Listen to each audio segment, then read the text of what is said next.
அப்படி எதையாவது ஒரு இடத்துல விஜய் வந்து கண்டிச்சிருந்தாருன்னா, வார்ன் பண்ணியிருந்தாருன்னா, இந்த 41 பேர் செத்துருக்க மாட்டாங்க.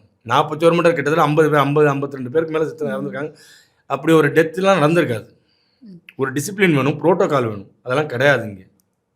இப்போ விஜய்க்கு வந்து விஜய் ஃபேன் சொல்ற மாதிரி திமுகவும் விஜய் அட்டாக் பண்றாங்க, பிஜேபியும் அட்டாக் பண்றாங்க, ஏடிஎம்கேவும் அட்டாக் பண்றாங்க. இப்போ ரீசெண்டா வந்து ஜனநாயகன் படத்தையும் வந்து ரிலீஸ் பண்ணி விட்டாங்க. அப்போ இவ்ளோ யார் ரிலீஸ் பண்ணா?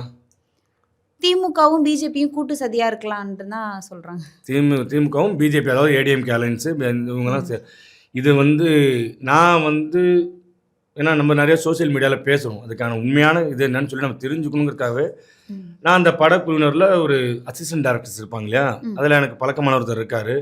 நான் அவர்கிட்ட பேர் சொன்னால் அவரோட லைஃபுக்கு பிரச்சனையாயிரும். அதனால் பேர் சொல்ல விரும்பல. அவர்கிட்ட நான் தனிப்பட்ட முறையில் பேசுகிறேன். நான் வாட்ஸ்அப் காலில் பேசும்போது இது என்ன இது ஏன்னா நம்மளுக்கு அந்த சினிமா நாலேஜ் கிடையாது, தெரிஞ்சுக்கணும் அப்படிங்கிறதுக்காக நான் கேட்டேன். இது எப்படி இது ஜனநாயகம் படம் ரிலீஸ் ஆச்சு அப்படின்னு நான் கேட்டு தெரிஞ்சுக்கும் போது அவர் சொன்ன கருத்து என்ன அப்படின்னா, ரொம்ப வருத்தப்பட்டு பேசுகிறார். நான் எங்களோட உழைப்பெல்லாம் அதிகமாக இருக்குது, இது வந்து ஒரு படத்தை வந்து அதில் ஒர்க் என்னைய மாதிரி நிறையா பேர் உழைப்பு இருக்குது அந்த படத்தில். வெறும் பணத்துக்காக மட்டுமே நாங்கள்லாம் வந்து இந்த இண்டஸ்ட்ரியில் உழைக்க கிடையாது. எங்களுடைய ஒரு ஒரு ஒரு எங்களுக்கான ஒரு என்ன சொல்கிறது, அவங்க வந்து ஒரு ஆர்வமாக ஒருத்தருக்கு ஆர்வம் இருக்குல்ல, அந்த மாதிரி சினிமாவில் உள்ள ஆர்வம் எங்களுக்கு, ஒரு பேஷன் எங்களுக்கு. ஸோ இவ்வளோ பெரிய பட்ஜெட் படத்தில் நாங்களாம் வேலை பார்த்துருக்கோம், ரொம்ப நாங்களாம் எதிர்பார்ப்பில் இருந்தோம். கடைசியில் இந்த மாதிரி பண்ணாங்க.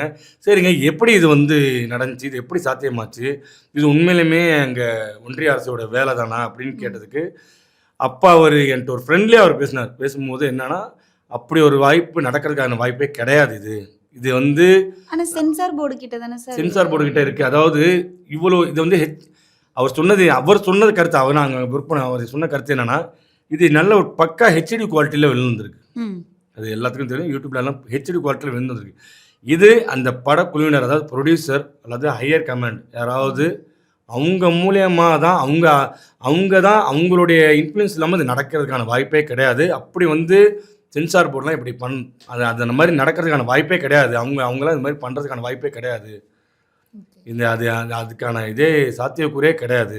இவங்க தான் வந்து இது பண்ணியிருக்காங்க. இது அரசியல் காரணமாக, அதாவது மக்கள்கிட்ட வந்து ஒரு அனுதாபத்தை கிரியேட் பண்ணணும். அதில் நல்லா நீங்கள் கவனித்து பார்க்கணும், நல்லா கவனித்து பாருங்கள். அதில் வந்து ஒரு சில சீன்ஸ்லாம் வந்து விஜய் வந்து ரொம்ப மாசாக காமிச்சிருப்பாங்க.